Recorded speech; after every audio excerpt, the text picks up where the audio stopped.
अस्सलामुअलैकुम स्टूडेंट्स, क्या हाल चाल है बच्चों। तो आज एक नए लेक्चर के साथ क्लास 9 चैप्टर नंबर 6 सॉल्यूशंस का एक इम्पोर्टेंट लेक्चर जिसमें हम कंसंट्रेशन यूनिट्स के बारे में बात करेंगे। तो ऑलमोस्ट 2 वीक्स के बाद एक लेक्चर अपलोड करने जा रहा हूं और रात मुझे एक मेल आई है बच्चे की। उसने मुझे कहा है कि सर नेक्स्ट लेक्चर आपका अपलोड नहीं हुआ। उसकी वजह ये थी कि मेरे यूनिवर्सिटी में रिसर्च चल रही है जिसकी वजह से बहुत सारी मसरूफियात की वजह से मेरे पास टाइम की शॉर्टेज थी और मैं लेक्चर अपलोड नहीं कर पाया। लेकिन रात मुझे मेल मिली तो मैंने कहा चलिए आज एक लेक्चर अपलोड अब कोशिश करेंगे इसको कंटिन्यू रखें। तो आइए स्टार्ट करते हैं कि हमारे पास कंसंट्रेशन यूनिट्स क्या होते हैं। बेटा अब तक के लिए हमने देखा कि सोल्यूशन क्या होता है और सोल्यूशन कितने कितने टाइप्स के हो सकते हैं। ओके, ये आपको प्रीवियस लेक्चर्स में मिल जाएंगे। सोल्यूशन में बेटा दो कंपोनेंट्स होते हैं, एक आपके पास होता है सल्यूट और एक आपके पास होता है सॉल्वेंट। ये बातें आपको पता है। अब सोल्यूशन के अंदर जो स्मॉल अमाउंट में प्रेजेंट होगा वो आपका सल्यूट होगा, जो लार्ज अमाउंट में प्रेजेंट होगा वो सॉल्वेंट होगा। अब क्वेश्चन ये है कि सर क्या चीज डिसाइड करेगी कि सोल्यूशन के अंदर कौन सी चीज ज्यादा है या कौन सी चीज कम है। देखिए ना, हम देख के तो नहीं बता सकते। एक बीकर है, उसके अंदर कोई सोल्यूशन पड़ा है, तो आप कैसे बताएंगे कि इसमें कौन सल्यूट है कौन सॉल्वेंट है। ओके, कोई चीज तो होगी जो सल्यूट और सॉल्वेंट को डिफाइन करेगी, है ना। अब इसी चीज को डिसाइड करने के लिए कि एक सॉल्यूशन के अंदर कौन सल्यूट होगा कौन सॉल्वेंट होगा, उसके लिए हमारे पास होती है कंसंट्रेशन टर्म्स। और आपके सिलेबस में दो कंसंट्रेशन हैं, टर्म्स हैं। फर्स्ट आपके पास परसेंटेजेस है और सेकंड आपके पास है मोलैरिटी। ओके, इसके अलावा और भी बहुत सारी कंसंट्रेशन टर्म्स होती हैं, जैसे आपके पास मोलैलिटी है, नॉर्मेलिटी है, पार्ट्स पर मिलियन है, पार्ट्स पर बिलियन है, एटसेट्रा। वो आप हायर क्लासेस में पढ़ेंगे। ओके, तो अब तक के लिए आपने दो कंसंट्रेशन टर्म्स पढ़नी है, एक को आज हम इन डिटेल डिस्कस करेंगे जो कि परसेंटेजेस है, और परसेंटेजेस भी 4 टाइप्स की होती हैं, उसको भी हम अभी डिस्कस करेंगे। और नेक्स्ट लेक्चर में हम मोलैरिटी के बारे में बात करेंगे। ओके, तो पर्पस समझ आया कि हम कंसंट्रेशन टर्म्स को क्यों पढ़ते हैं, कि किसी सॉल्यूशन में सल्यूट और सॉल्वेंट को डिफाइन करने के लिए हम जो है फिर कंसंट्रेशन टर्म्स का सहारा लेते हैं। तो आइए हेडिंग लगाते हैं, कंसंट्रेशन। और आप भी फुल कंसंट्रेशन से इस लेक्चर को सुने। अच्छा बेटा, याद रखेंगे कि केमिस्ट्री में जो वर्ड कंसंट्रेशन है ये सल्यूट को दे दिया गया है। मतलब जहां भी कंसंट्रेशन का वर्ड बोला जाएगा इससे मुराद होगा हमारा amount of salute present in the solution.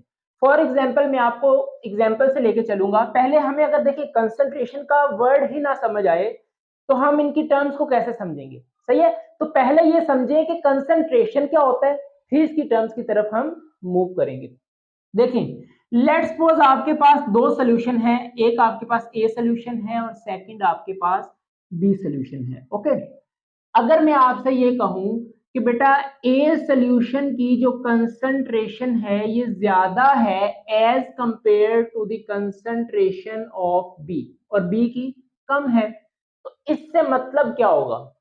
अगर मैं सिर्फ आपको ये कहूं कि अगर ए और बी दोनों को कंपैरिजन में लेकर आए और मैं आपसे कहूं कि ए सोल्यूशन की कंसंट्रेशन ज्यादा है और बी सोल्यूशन की कंसंट्रेशन कम है, तो इसका मतलब ये है कि जो हमारा ए सोल्यूशन है इसके अंदर जो सोल्यूट है इसकी अमाउंट ज्यादा है, ये ज्यादा अमाउंट में प्रेजेंट है, और इसकी कंसंट्रेशन कम है, तो इसका मतलब है कि as compared to A solution इसके अंदर सल्यूट की अमाउंट कम है। ठीक है, तो जिस सोल्यूशन की कंसंट्रेशन ज्यादा होगी इसका मतलब है कि उसके अंदर अमाउंट ऑफ सल्यूट ज्यादा होगा। सही है, हो सकता है इस सोल्यूशन के अंदर आपके पास 10 ग्राम सल्यूट हो और इसके अंदर आपके पास 5 ग्राम सल्यूट हो। ओके। और रिमेनिंग आपके पास 100 में से लेट्स सपोज अगर हम बात कर रहे हैं तो रिमेनिंग 90 ग्राम आपके पास होगा सॉल्वेंट, और इसमें 95 ग्राम सॉल्वेंट होगा। सही है, अमाउंट दोनों की सेम है, सोल्यूशन की 100 ग्राम है। इसमें 10 ग्राम सल्यूट है, इसमें 5 ग्राम सल्यूट है। तो अब इसमें सल्यूट की कंसंट्रेशन ज्यादा है तो हम कहेंगे ये मोर कंसंट्रेटेड है, और इसके अंदर सल्यूट की अमाउंट कम है तो ये लेस कंसंट्रेटेड है। ओके, तो याद रखें कि केमिस्ट्री में जो वर्ड कंसंट्रेशन है ये हमने दे रखा है अपने सल्यूट को। ओके, तो आइए अब इसकी डेफिनेशन की बात करें कि कंसंट्रेशन की डेफिनेशन क्या है। इसकी डेफिनेशन ना डिपेंड करती है कि हम कौन सी कंसंट्रेशन टर्म के बारे में बात कर रहे हैं। इसको दो तरह से हम डिफाइन करते हैं। पहले इसकी डेफिनेशन ये है कि it is the ratio of the amount of solute to the amount of solution. Okay, कि सॉल्यूशन के अंदर अमाउंट ऑफ सल्यूट कितनी है, ये हमारे पास क्या है, एक कंसंट्रेशन है। ओके, सेकंड इसकी डेफिनेशन ये है कि it is the ratio of the amount of solute to the amount of solvent, कि सोलवेंट के अंदर सल्यूट की अमाउंट कितनी है। सही है, तो दो तरह से आप कंसंट्रेशन को डिफाइन कर सकते हैं। फर्स्ट इसकी डेफिनेशन ये बनेगी, इट इज, ये रेशियो है, it is the ratio of the amount of solute to the amount of solution। और सेकंड डेफिनेशन क्या है, it is ratio of the amount of solute to the amount of solvent। देखिए दोनों definitions में ना सिर्फ एक वर्ड का डिफरेंस है, यहां पर सॉल्यूशन है, यहां पर सॉल्वेंट है। Solution is the combination of solute and solvent. Okay, और सॉल्वेंट आपके पास प्योर सॉल्वेंट जो ज्यादा अमाउंट में प्रेजेंट है उसमें सल्यूट कितना है। सही है, दो तरह से आप कंसंट्रेशन को डिफाइन कर सकते हैं। अब इसकी एग्जांपल लेट्स सपोज आपके पास जितनी भी परसेंटेजेस हैं, ये सारी इसकी एग्जांपल में आती हैं। मोलैरिटी जो है, इन दोनों के डेफिनेशन हम इस पॉइंट ऑफ व्यू से करते हैं कि सोल्यूशन के अंदर सल्यूट की अमाउंट कितनी है, और अगर इस डेफिनेशन की बात करें तो इसमें हम मोलैलिटी की बात करते हैं। मोलैलिटी, दोनों में डिफरेंस है, ये मोलैरिटी है और ये मोलैलिटी है, इधर एल है इधर आर है। सही है, ये आपके सिलेबस का पार्ट नहीं है, इसको आप हायर क्लासेस में करेंगे फर्स्ट ईयर में जाके, तो इसको हम यहां पर डिस्कस नहीं करेंगे। हम बात करेंगे इन दो टर्म्स की, परसेंटेजेस और मोलैरिटी की। ओके, कि हमारे पास सॉल्यूशन के अंदर अमाउंट ऑफ सल्यूट कितना है। होप सो आपको कंसंट्रेशन का वर्ड समझ आया होगा, इसकी डेफिनेशन को अंडरस्टैंड किया होगा। तो आइए बात करते हैं कि अब हमारे पास जो पहली कंसंट्रेशन यूनिट है जो कि परसेंटेजेस होती हैं, कौन कौन सी हैं और उसको हम किस तरह डिफाइन कर सकते हैं, कि क्या क्या उनके फॉर्मूलाज बनेंगे, क्वेश्चन किस तरह से पूछे जा सकते हैं, न्यूमेरिकल बेस्ड क्वेश्चन आते हैं। तो बहुत इंपॉर्टेंट चैप्टर भी बहुत इंपॉर्टेंट है और लेक्चर भी बहुत इंपॉर्टेंट है। अगर आपको समझ आ गया तो बहुत हलवा है आपके लिए। कॉन्सेप्ट पिक करना है, रट्टा नहीं मारना। रट्टा मारोगे क्वेश्चन अगर टीचर चेंज करके देगा तो आप कंफ्यूज होकर उसको गलत कर देंगे। सही है, तो मैं आपको यहाँ पर चीजें रटवाता नहीं हूँ, रटवाना भी नहीं चाहता। सही है, तो यहाँ पर भी हम जितनी कंसंट्रेशन यूनिट्स जो परसेंटेजेस पढ़ने वाले हैं उसको हम कॉन्सेप्ट के साथ पढ़ेंगे। सही है, मैंने आपको चीजें रटवानी नहीं है ताकि आगे जाके आपको प्रॉब्लम ना हो। ओके, तो आइए बात करते हैं कि हमारे पास जो फर्स्ट हमारे पास होती है परसेंटेज। अब 4 तरह की परसेंटेजेस होती हैं। फर्स्ट है आपके पास मास बाय मास परसेंट।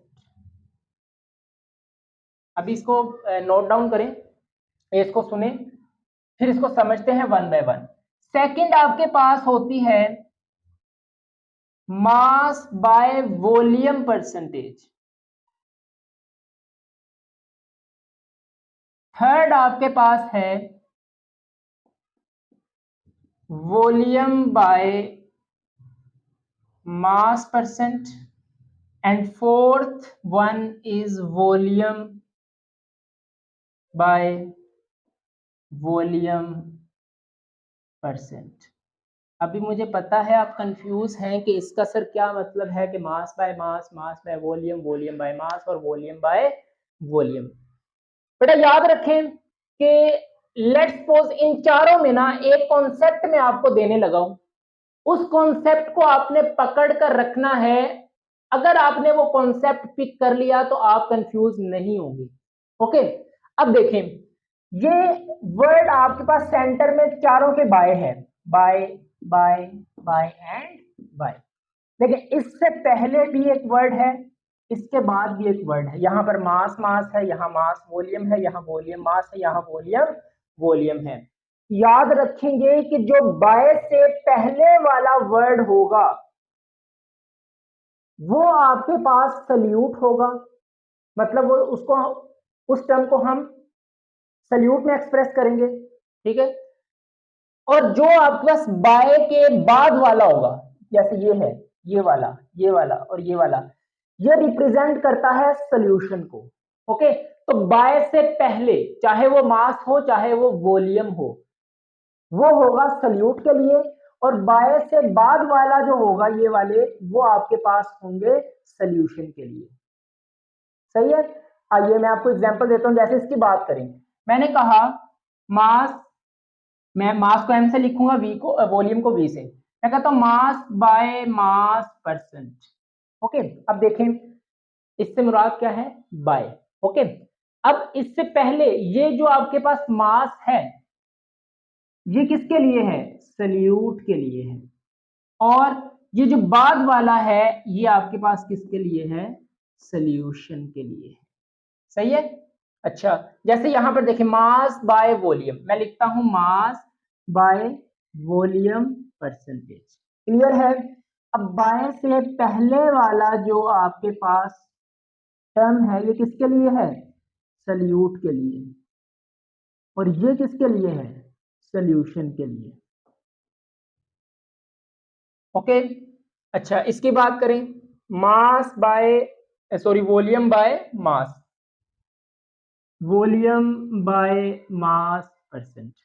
तो बाय से पहले वाला आपके पास होगा सल्यूट के लिए, बाय के बाद वाला आपके पास होगा सॉल्यूशन के लिए। क्लियर है। लास्ट देखें volume by volume, volume by volume percent. तो यहां पर देखें ये वॉल्यूम किसके लिए है, सल्यूट के लिए, बाय के बाद वाला वॉल्यूम किसके लिए है, सॉल्यूशन के लिए। ठीक है, चारों में एक ही कॉन्सेप्ट, बाय से पहले सल्यूट, बाय के बाद वाला सॉल्वेंट को रिप्रेजेंट करता है। सही है, तो रटना नहीं है कि पता नहीं क्या है। यहां पर आप देखें, मैं आपको एग्जांपल देता हूं, यहां पर देखें मास सल्यूट के लिए है, इसमें मास किसके लिए है, सॉल्यूशन के लिए। ठीक है, यहां पर आपके पास वॉल्यूम सॉल्यूशन के लिए है, लेकिन यहां पर वॉल्यूम सल्यूट के लिए भी है। तो मास और वॉल्यूम को किसी सल्यूट और सॉल्वेंट के लिए, सॉल्यूशन के लिए फिक्स नहीं कर देना। ठीक है, बस ये हिंट याद रखें कि जो भी आपको परसेंटेज यूनिट दी जाए, ये आप देखिए जो बाय से पहले है वो एक्सप्रेस करेगी सल्यूट को, और बाय से बाद वाली होगी आपके पास सॉल्यूशन के लिए। सही है। अच्छा, इतनी बातें आपको समझ आ गई। अब सर हम मास को किस यूनिट में लिखेंगे। अब मास के कितने यूनिट्स हैं, ग्राम भी है, किलोग्राम भी है। ओके, वॉल्यूम जो है इसके भी यूनिट हैं। ठीक है, वॉल्यूम को हम मिलीलीटर में भी लेते हैं, जिसको हम सेंटीमीटर क्यूब भी बोलते हैं, या हम इनको लीटर्स में भी लेते हैं, जिसको डेसीमीटर क्यूब बोलते हैं। तो सर हम मास को किस यूनिट में लेंगे, और वॉल्यूम को किस यूनिट में लेंगे। तो बेटा याद रखेंगे कि जो आपका मास होगा इसको हम ऑलवेज ग्राम में लेंगे, ठीक है। जैसे मास of solute in grams, not kilograms, okay, हमेशा ग्राम में लेंगे। अच्छा, और जो आपके पास वॉल्यूम है इसको ऑलवेज हम सेंटीमीटर क्यूब में लेंगे, या जिसको हम मिलीलीटर भी बोलते हैं, क्योंकि 1 centimetre is equal to 1 millilitre होता है, सही है। हाँ, तो मास को कभी भी आपने केजी में नहीं लेना, और आपने वॉल्यूम को कभी भी डेसीमीटर क्यूब या लीटर्स में नहीं लेना। यही आपको दोनों के लिए यूनिट्स को यूज करना होगा, सही है। तो होप सो आपकी बेस बन गई होगी कि किस तरह हमने इनको डील करना है, कैसे इनको लेकर चलना है। तो इतना आप नोट कर लें, ठीक है। ये एडिशनल इंफॉर्मेशन होती है आपकी आसानी के लिए, ये बातें आपको बुक पे नहीं मिलती, ठीक है।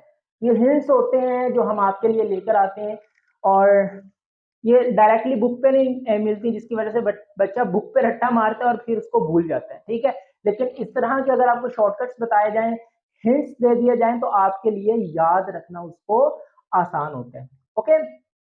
चलिए अब वन बाय वन करके हम डिस्कस करते हैं इन तमाम परसेंटेजेस को, जिसमें हम फर्स्ट डिस्कस करेंगे मास बाय मास परसेंटेज। चलिए, तो फर्स्ट है हमारे पास मास बाय मास परसेंट। अब आप मुझे बताएंगे कि ये मास किसके लिए है। वेरी गुड, सल्यूट के लिए। और ये मास किसके लिए है, सॉल्यूशन के लिए। अब सर इसका मतलब भी तो बताएं, हम मास मास सॉल्यूशन सल्यूट सॉल्यूशन बात कर रहे हैं, इसका मतलब क्या है।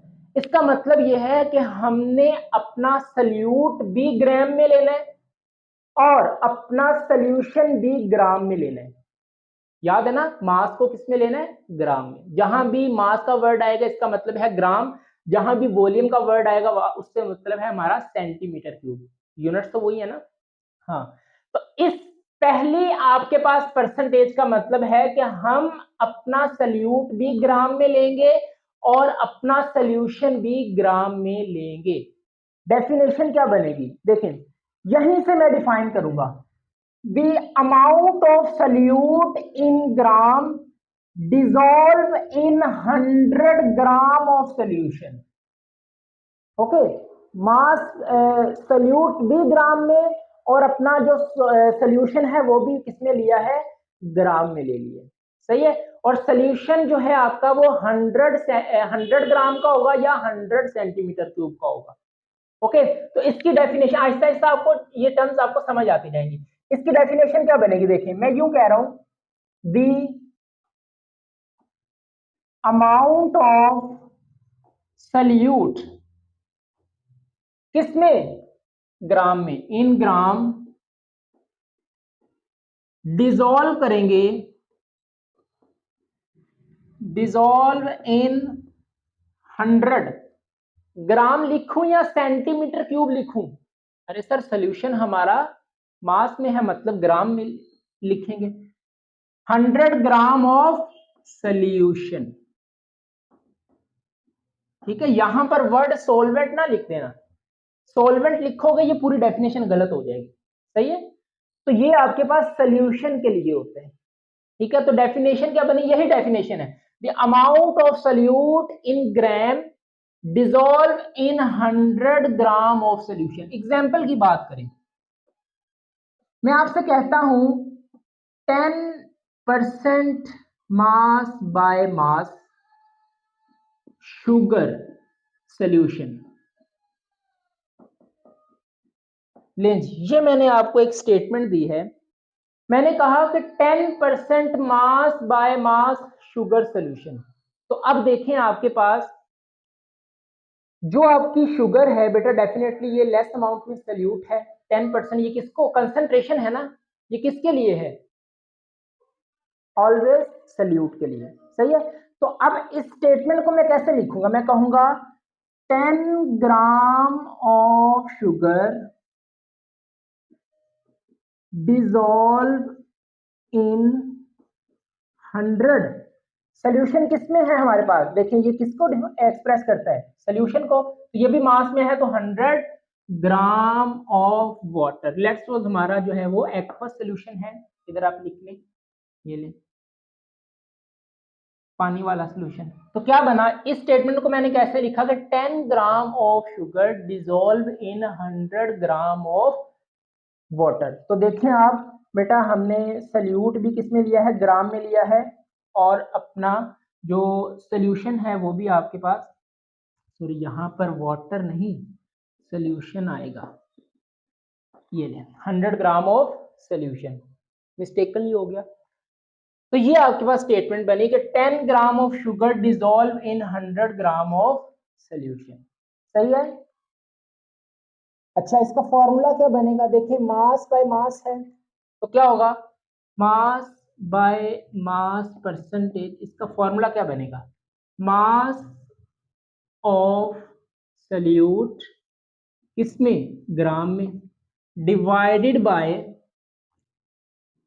मास ऑफ सॉल्यूशन किसमें, ग्राम में, ठीक है, मल्टीप्लाई बाय 100। 100 क्यों करना है, क्योंकि परसेंटेज है आपके पास, इसीलिए आप इसको 100 से मल्टीप्लाई भी करेंगे। सही है। अच्छा, मैं आपको यहाँ पर ना एक क्वेश्चन करवा देता हूँ, फिर बाकी हम हर एक के साथ नहीं करेंगे, आप समझ जाएंगे कि किस तरह हम जो है इसको फिर फर्दर क्वेश्चन बन सकते हैं और इसको फिर हम कैसे सॉल्व करेंगे। ठीक है, तो आइए हमारे पास एक क्वेश्चन है, इसको मैं इतना नोट कर लें आप, मैं फिर ऊपर डेफिनेशन रेज कर दूंगा और फॉर्मूला मैं लिखा रहने दूंगा। चले,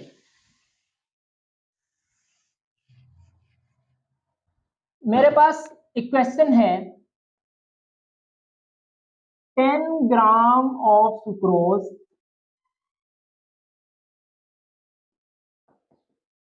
dissolve in 100 gram of water, find mass by mass percentage।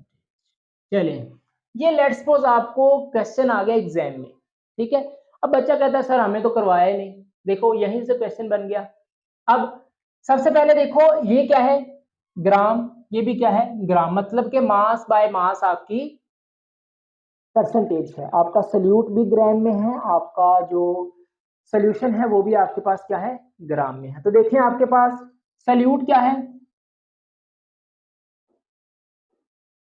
कितने ग्राम, 10 ग्राम, आपका वाटर कितने ग्राम है, 100 ग्राम।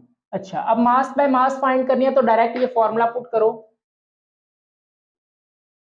फॉर्मूला क्या बनेगा, मास बाय मास परसेंटेज का is equal to mass of solute, ऊपर वाला मास किसके लिए है, सल्यूट के लिए, और नीचे वाला जो मास है वो किसके लिए है, सॉल्यूशन के लिए है, मल्टीप्लाई बाय 100।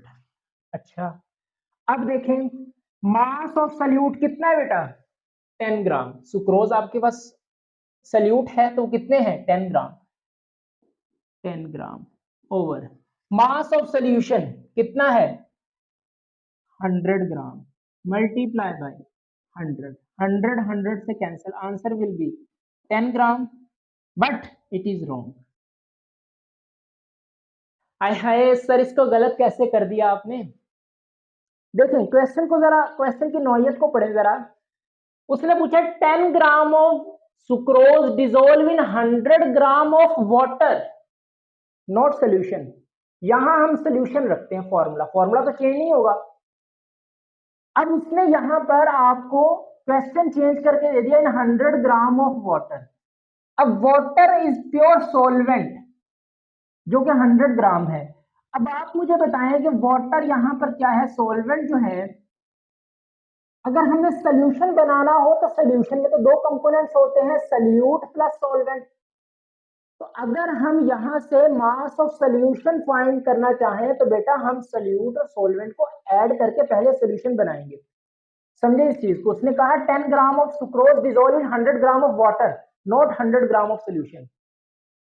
ठीक है। अब प्योर 100 ग्राम वाटर है जो कि आपका सॉल्वेंट है, उसके अंदर 10 ग्राम सुक्रोज डालोगे तो सोल्यूशन बनेगा।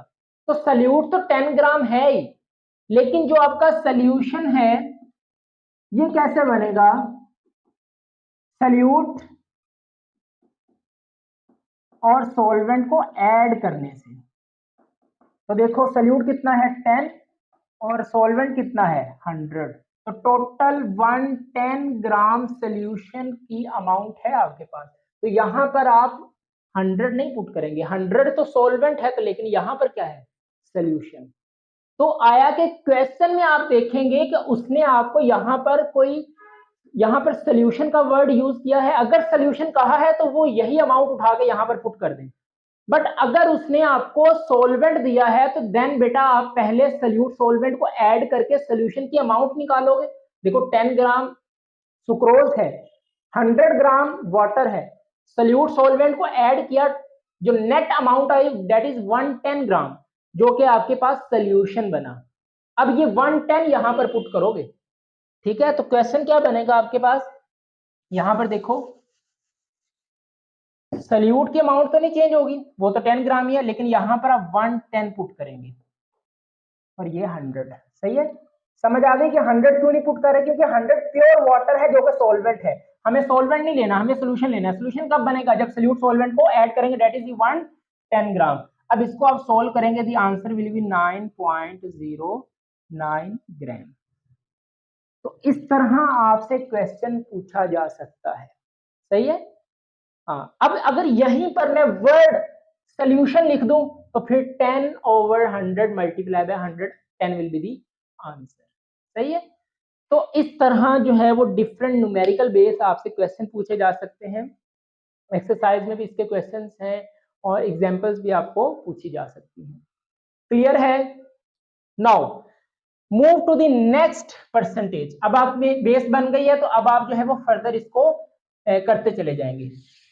अच्छा, नेक्स्ट हमारी परसेंटेज जो है वो है आपके पास mass by volume percentage. Mass by second percentage is mass by volume percentage. अब जल्दी से मुझे बताएं ये मास किसके लिए है, सल्यूट के लिए, और ये वाला वॉल्यूम किसके लिए है, सॉल्यूशन के लिए।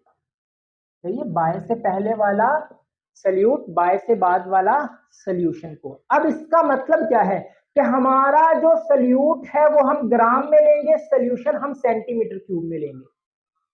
ऐसा ही है ना, इसका मतलब यही हुआ कि हम अपना सल्यूट मास मतलब ग्राम में लेंगे, सॉल्यूशन वॉल्यूम मतलब सेंटीमीटर क्यूब में लेंगे। स्टेटमेंट मैं लिखने लगा हूं, देखें मैं ये कहूंगा the amount of solute in gram dissolve in 100। अब मुझे बताएं जो सोल्यूशन है वो किस में लेना है, वॉल्यूम में, मतलब 100 सेंटीमीटर क्यूब ऑफ सोल्यूशन। तो देखा आप, इस तरह करके हमने यहीं से इसकी डेफिनेशन लिख ली, रटने की जरूरत नहीं है आपको। सही है। तो क्या बनेगा, द अमाउंट ऑफ सल्यूट, अरे सर सल्यूट की स्पेलिंग गलत लिख दिए, ये ले, the amount of solute in gram dissolve in 100 centimetre cube of solution. Formula क्या बनेगा, देखें मास बाय वॉल्यूम परसेंटेज। देखें ऊपर मास किसके लिए है, मास ऑफ सल्यूट ओवर किसमें, ग्राम में। नीचे वाला जो वॉल्यूम है ये किसके लिए है, सोल्यूशन के लिए, वो किसमें है, वॉल्यूम में। Volume of solution in centimetre cube multiply by 100। सही है। तो देखें आपके पास ये फॉर्मूला भी हमने यहीं से ड्राइव कर लिया। ओके, जैसे मैं आपको कहता हूं 10% एग्जाम्पल की बात कर रहा हूं, 10% मास बाय वॉल्यूम शुगर सोल्यूशन। देखिए वही क्वेश्चन मैंने एग्जांपल में यहां भी ले लिया, लेकिन यहीं से आपकी स्टेटमेंट चेंज हो जाएगी। ओके, अब इसको मैं कैसे लिखूंगा, देखें 10 gram of sugar dissolve in 100 centimetre cube of solution. तो जो पिछली एग्जांपल में हमने 100 ग्राम ही लिखा था, क्यों? क्योंकि उसमें आपका जो सोल्यूशन था वो भी मास में था, यहां पर वॉल्यूम में है तो 100 सेंटीमीटर क्यूब ऑफ सोल्यूशन। सही है, तो क्या बनेगा इसका, स्टेटमेंट का क्या मतलब हुआ कि 10 gram of sugar dissolve in 100 centimetre cube of solution. सही है, तो ये आपके पास सेकंड परसेंटेज थी। ओके, क्लियर है? अब इसकी तरह के क्वेश्चन अगर आए आपको तो आप इसको जो है वो सॉल्व कर सकते हैं। क्लियर है? अच्छा, now move to the next percentage जो कि आपके पास है वॉल्यूम बाय मास परसेंटेज। अब देखें जैसे मैं बोलता हूँ वॉल्यूम बाय मास तो आप समझ जाते हो कि पहला जो वॉल्यूम आया वो किसके लिए है, सल्यूट के लिए है। वॉल्यूम बाय मास जो नेक्स्ट वाला मास है वो किसके लिए है, सोल्यूशन के लिए है। ओके, इसीलिए आपको मैंने स्टार्टिंग पर इस तरह ट्रेन करवा दिया। तो क्या बनेगा, वॉल्यूम बाय मास परसेंटेज। अब आप मुझे बताएं ये वॉल्यूम किसके लिए है? सर ये पहला वॉल्यूम होता है सल्यूट के लिए, और जो सेकंड टर्म है ये हमारे पास होता है सॉल्यूशन के लिए, नॉट सॉल्वेंट के लिए। आए हाय सर, अब तो हमें पता चल गया है इसका, पहला सल्यूट के लिए, दूसरा सॉल्यूशन के लिए। क्लियर है? अच्छा, स्टेटमेंट क्या बनेगी? स्टेटमेंट देखें, दी अमाउंट ऑफ सल्यूट, क्योंकि पहला सल्यूट होता है आपके पास, the amount of solute in किसमें, सेंटीमीटर क्यूब। अब ग्राम क्यों नहीं लिखा, क्योंकि सल्यूट अब किसमें है, वॉल्यूम में, और वॉल्यूम का यूनिट क्या है, सेंटीमीटर क्यूब। तो इसी हेडिंग से आप डेफिनेशन बना सकते हैं और अपना फॉर्मूला भी लिख सकते हैं। सही है, तो देखें the amount of solute in centimetre cube dissolve in 100। हाँ जी बताएं जरा, अब सोल्यूशन किसमें है, मास में, 100 ग्राम ऑफ सोल्यूशन। क्लियर हुई स्टेटमेंट? Very good. फॉर्मूला क्या बनेगा, देखें वॉल्यूम बाय मास परसेंट। तो देखें पहला जो वॉल्यूम है ये सल्यूट के लिए है और सेकंड वाला सोल्यूशन के लिए है। तो देखें क्या बनेगा, वॉल्यूम ऑफ सल्यूट किसमें, सेंटीमीटर क्यूब में, ओवर ये मास किसके लिए है, सोल्यूशन के लिए। सो मास ऑफ सोल्यूशन किसमें, ग्राम में, क्योंकि मास किसमें होता है, ग्राम में, और मल्टीप्लाई कर देंगे 100 के साथ। क्लियर है? अच्छा, एग्जाम्पल की बात करें, जैसे मैं आपसे लिखता हूं यहां पर 10% अल्कोहल सोल्यूशन, आपकी बुक भी इस एग्जाम्पल को डिफाइन करती है, 10% अल्कोहल सोल्यूशन। तो अब देखें आपके पास, अब अल्कोहल आपके पास यहां पर सल्यूट है, तो अल्कोहल सल्यूट है तो 10% यहां से तो नहीं आपको पता चलेगा, इस इधर से पता चलेगा। मैं यूं लिखता हूं 10% alcohol solution in volume by mass percent. अब आपके पास इसको आप अच्छे से समझ सकते हैं कि 10% alcohol solution in volume by mass. ठीक है, तो देखें स्टेटमेंट क्या बनेगी कि 10 centimetre cube of alcohol dissolve in 100 gram of solution. ये देखें, ठीक है, तो ये आपके पास थर्ड कंसंट्रेशन सॉरी परसेंटेज थी आपके पास वॉल्यूम बाय मास। लास्ट रह गई हमारे पास, ओके, लास्ट पर भी आपको एक क्वेश्चन करवा दूंगा ताकि आपका थोड़ा सा और कॉन्सेप्ट क्लियर हो जाए। 4 लास्ट है बेटा आपके पास वॉल्यूम बाय वॉल्यूम परसेंटेज। अच्छा, अब ये वॉल्यूम किसके लिए है सर? सल्यूट के लिए है। ये वाला वॉल्यूम किसके लिए है सर? सॉल्यूशन के लिए है। Very good. अब आपका सल्यूट भी सेंटीमीटर क्यूब में, आपका सॉल्यूशन भी सेंटीमीटर क्यूब में। ओके, तो स्टेटमेंट क्या बनेगी? The amount of solute in centimetre cube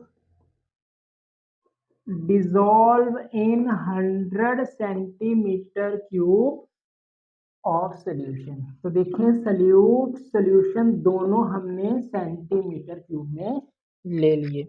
okay, अच्छा, अब ये डेफिनेशन हो गई। इसका फॉर्मूला क्या बनेगा? Volume by volume percentage. यहीं से ये वाला वॉल्यूम मतलब आपका जो मास है वो भी आपका वॉल्यूम, सॉरी सल्यूट भी वॉल्यूम में है, सोल्यूशन भी वॉल्यूम में है। तो क्या लिखेंगे? Volume of solute in centimetre cube divided by volume of solution, वो भी किसमें है?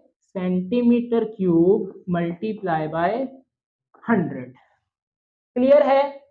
तो ये आपके पास लास्ट टर्म थी, लास्ट आपके पास परसेंटेज थी, that is volume by volume percentage, जिसमें आपका सल्यूट भी सेंटीमीटर क्यूब में, आपका सॉल्यूशन भी सेंटीमीटर क्यूब में है। ओके, तो आइए आपकी बुक पे ही एक एग्जांपल है, उसी को हम डिस्कस कर लें, ठीक है, ताकि आपकी बुक पर जो एग्जांपल है उसके कॉन्सेप्ट भी क्लियर हो जाए। ओके, तो आइए एग्जांपल करते हैं। तो आपकी बुक में जो एग्जांपल 6.1 है उसकी स्टेटमेंट है, if we add 5 centimetre cube of acetone in water. आपने 5 सेंटीमीटर क्यूब जो एसीटोन है उसको आपने वाटर के अंदर डिसॉल्व किया to prepare 90 centimetre cube of aqueous solution, और जो टोटल सोल्यूशन बना वो बना 90 सेंटीमीटर क्यूब। ओके, फाइंड क्या करना है? Calculate the volume by volume percentage. तो सबसे पहले जब भी आपको क्वेश्चन दिया जाए तो जो आपको यहां पर परसेंटेज दी हो सबसे पहले आप उसका फॉर्मूला लिखें। तो अब देखिए क्या फाइंड करना है हमने? वॉल्यूम बाय वॉल्यूम परसेंट, ऐसा ही है। अब बेटा यहां पर देखें, बाय से पहले ये किसके लिए होता है? याद है? सल्यूट के लिए। और ये नीचे वाला किसके लिए है? सॉल्यूशन के लिए। इतनी बात तो आपको पता है। तो ये सल्यूट के लिए है, तो सल्यूट किस में है? वॉल्यूम में। तो लिखेंगे वॉल्यूम ऑफ सल्यूट किस में होता है? सेंटीमीटर क्यूब डिवाइडेड बाय, ये वॉल्यूम किसके लिए है? सॉल्यूशन के लिए। वॉल्यूम ऑफ सॉल्यूशन किस में होता है? Centimetre cube multiply by 100। Okay, तो सबसे पहले आप फॉर्मूला लिखेंगे, देन आप क्वेश्चन देखें। 5 सेंटीमीटर क्यूब ऑफ एसीटोन, तो देखिए आपको जो वॉल्यूम ऑफ सल्यूट दिया गया है, नॉट अमाउंट ऑफ सल्यूट, सही है, वॉल्यूम ऑफ सल्यूट, क्योंकि वॉल्यूम में है सेंटीमीटर क्यूब में। ओके, ये देखिए तो क्या बनेगा? 5 centimetre cube over volume of solution. तो अब देखिए बेटा आपको यहां पर सॉल्यूशन ही दिया गया है या वाटर दिया गया है? 90 सेंटीमीटर क्यूब ऑफ सॉल्यूशन दिया गया, तो 90 फिर एज इट इज ही पुट कर देंगे। अच्छा, अगर मैं यहीं पर 90 सेंटीमीटर क्यूब ऑफ यहां पर इसकी जगह मैं लिख दूं वाटर, तो अब ये प्योर वाटर तो आपके पास हुआ सॉल्वेंट, यहां पर पुट करना है सॉल्यूशन, तो फिर आप क्या करते कि सॉल्वेंट और सल्यूट दोनों को एड अप करते, पहले सॉल्यूशन बनाते, फिर वो अमाउंट यहां पर पुट करते, तो फिर वो क्या बनती? 90% आपका वाटर होता, 5 एसीटोन, मतलब 90 प्लस 5 95% सोल्यूशन बनता। लेकिन अब उसने पहले ही आपको 90 सेंटीमीटर क्यूब का सोल्यूशन बना कर दिया है, तो अब आपको डायरेक्ट 90 यहां पर पुट करना है मल्टीप्लाई बाय 100। इसको आप सॉल्व करें तो आंसर विल बी, मैं यहां से इसको देख लेता हूं, मेरे पास कैलकुलेटर यहां पर नहीं है, सो 5.5%। तो ये आपका हुआ आंसर, सही है। तो इस तरह करके आपसे क्वेश्चन पूछे जाएंगे, बहुत आसान होंगे। अगर आपको ये कॉन्सेप्ट्स आपने पकड़ लिए, कॉन्सेप्ट्स आपको आते हुए, तो आप इसको सोल्व करेंगे। तो आपका एक छोटा सा टेस्ट है, ये प्रैक्टिस क्वेश्चन मैंने आपको दे दिए हैं, इसको आप करेंगे और इसका आंसर आप मुझे कमेंट सेक्शन में देंगे। ओके, क्या है आपके पास? 4 ml of sugar solution in 100 gram of solution, find volume by mass percentage आपने फाइंड करनी है, इसका आंसर कमेंट सेक्शन में देंगे। ओके, और सेकंड क्वेश्चन है 5 ग्राम NaCl is present in 100 centimetre cube of water, find mass by volume percentage. Clear है? तो आप बार बार इनको देखें, कहीं से आपको कोई प्रॉब्लम है आप मुझसे पूछ सकते हैं। इनके जो आंसर्स हैं मेंशन करेंगे। फर्स्ट क्वेश्चन का आंसर ये है, सेकंड क्वेश्चन का आंसर ये है। होप सो आप इन क्वेश्चंस को इजीली कर पाएंगे। किसी किस्म का क्वेश्चन हो आपके माइंड में आप पूछ सकते हैं। और नेक्स्ट जो लेक्चर है वो मोलैरिटी पर आने वाला है, और मोलैरिटी भी आपके पास एक इम्पोर्टेंट, मोस्ट इम्पोर्टेंट, आपके पास इससे भी ज्यादा इम्पोर्टेंट है, जो कि हम नेक्स्ट लेक्चर में डिस्कस करेंगे। नमाज पढ़ते रहें, कुरान पाक की तिलावत करते रहें। मिलते हैं नेक्स्ट वीडियो में। All the very best. Allah Hafiz.